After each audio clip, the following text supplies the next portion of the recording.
mbokk yi ñu ngi leen nuyu amaan nañ mbégtool dikkaate yéen ci xibaaru météo yi li gën a fes nag ci xibaaru météo yi mooy ay taw yoo xam amoon nañ ko démb ci côté Saloum bi jëm Casamance taw yooyu ñu ngi koy xaar tey ji ci guddi côté Casamance ak côté bët Saloum réew mi côté Kaffrine bi ak bu jëm ba ci côté Nioro ay taw yu xaw a yem la nag parce que boo xoolee temps yi gis nawet bi jeex na daanaka mais seddaay boo xamante dafa jógee côté Europe daal di fi dajeeg tàngaay boo xam ne desoon moon indi taw yooyu mais tàngaay bi du tere ba tey mi ngi fi bu ko ñu ci bët gànnaar réew mi ak moo penku réew mi li gën a fees nañu xool niir yi ci Afrique sowu jant ay niir yoo xam ne leer na lool ci côté Sénégal gi am na ay niir yoo xam côté Mauritanie la ak côté Maroc mais côté Sénégal à part Guinée Bissau ak Guinée Conakry nga xam ne am na ay niir yoo xam ne day wàlli ko bët Saloum réew mi daanaka asamaan si na leer bu baax ba tax na li ñuy xaar tey ji ci ëllëg jëm ci guddi yi ma li ñuy xaar mooy tàngaayu guddi gi fu mu gën a tuute mooy Mbour muy am ñaar fukki degré ñaar fukki degré ñeent ñu am ko Dakar ñaar fukki degré ñeent ñu am ko ci côté Casamance bi ñaar fukki degré juróom-benn ñu am ko côté Kaffrine ay taw nag nañ ko xaar ci guddi gi jëm côté Ziguinchor Kolda Sédhiou ba côté Kaolack bi côté Fatick ak côté Tambacounda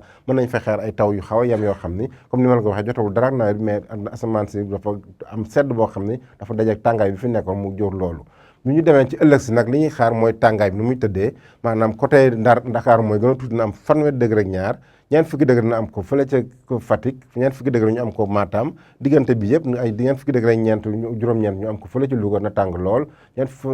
fanweeri degré ak juróom-benn ñu am ko diggante Sédhiou Ziguinchor ak Kolda foofu yëpp tàngaay mais fu mu gën a fës mooy ñeent fukki degré yi fële ci Fatick ak Matam ñeent fukki degré mbokk yi comme ni ñu koy defee nii ñu taxaw tuuti def ab saxaw seetlu ci nawet bi ren nu mu tëddee boo leen xoolee tey jii côté penku réew mi la ñuy dem diggante Tambacounda Goudiri Kédougou ak Salémata fi ñu gën a fësee nag mooy côté Goudiri ak Tambacounda boo leen xoolee nawetu ren moo sut bu nawet bu diggu doomu moo sut nawetu daaw bi tamit parce que Tambacounda am na juróom-ñetti téeméeri millimètres ak lu tegal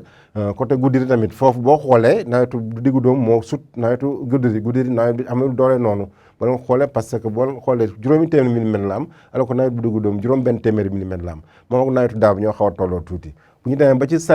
Kédougou doon fa toll ak nawet bu diggu doomu mais nawetu daaw moo ko sut maanaam Kédougou ak Salémata yëpp seen nawet ren nawetu daaw moo ko sut te méngoo na ak nawetu diggu doomu donc bu ñu xoolee zone bi yëpp profil normal la am boo xoolee sax nawetu ren bi moo gën a tuuti nawetu daaw bi parce que ci